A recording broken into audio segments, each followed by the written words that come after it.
Tiny phone people, today's an episode unlike the others that you've seen so far. In fact, apart from this intro, there'll be quite a lot of voiceover. I've had this tiny exoterra for a while now, and I've truly wanted to make a paludarium. Will I succeed, or am I destined to fail? Follow my journey, and let's find out. First up was to prepare the surfaces. This will help the spray foam adhere to the back and sides.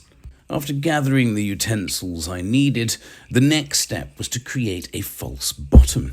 For this, I used aquarium-safe sponges and built them up in order to create a higher layer for water to circle round the back. Why, you may ask? Well, I had my heart set on creating a waterfall. Yes, you heard correctly, a waterfall. Where does this go? Well, I don't know yet. After a quick motivational message from Mum, it was time to start with the pond-safe spray foam. The foam enables me to create a base for a naturalistic background. It also gives texture, and in due course will add to the overall appeal of a slice of nature trapped in this glass jar. Right, it has been less than 24 hours. And the surface of the foam has dried. However, as you can see from this angle, the inside of it is still very moist.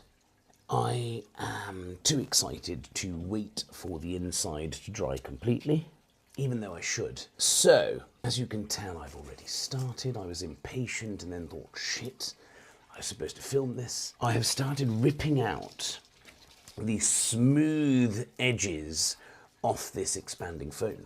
The reason I want to do this, once I have molded it to shape, the silicone will stick better to a rough surface rather than a smooth one. I am going to proceed to not talk and remove the shiny stuff and shape this into something that I think could work. And we're back to the voiceover. Sod the blade, I've gone straight in with the hands, attempting to mould it into some sort of shape that pleases me. Side note, I'm coming into a part of my life where my body aches if I stand for too long, so I soon realised that sitting down and continuing this effort was definitely better.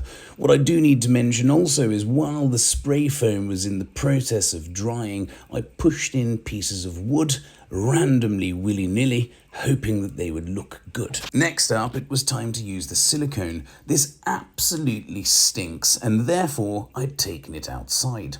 The silicone will cover the entire foam background, allowing it to not only be waterproof, but also create a sticky layer for my soil mix to adhere to. Once this stage is complete, it should look a little something like this. You can then proceed to hoover all of the additional dry substrate from the inside of the terrarium. Once complete, allow the silicone and the foam to cure once again for 24 hours. After foraging for moss in the garden, stones that I had left over from my fish tank build, and cuttings from my gigantic terrarium, it was time to plant up the paludarium. The deed is done. I should probably mention that I forgot to film a few steps, mainly because I got caught up in the creativity of the act. A false bottom was added.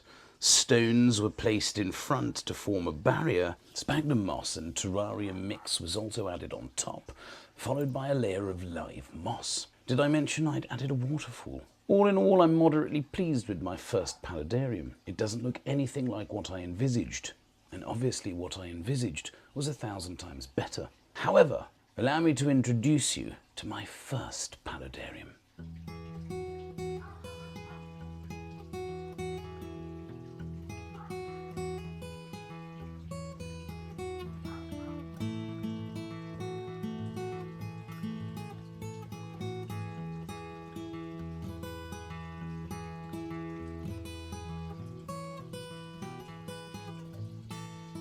The array of plant cuttings added to this tiny paludarium will need time to root and grow, finally creating the effect that I desire.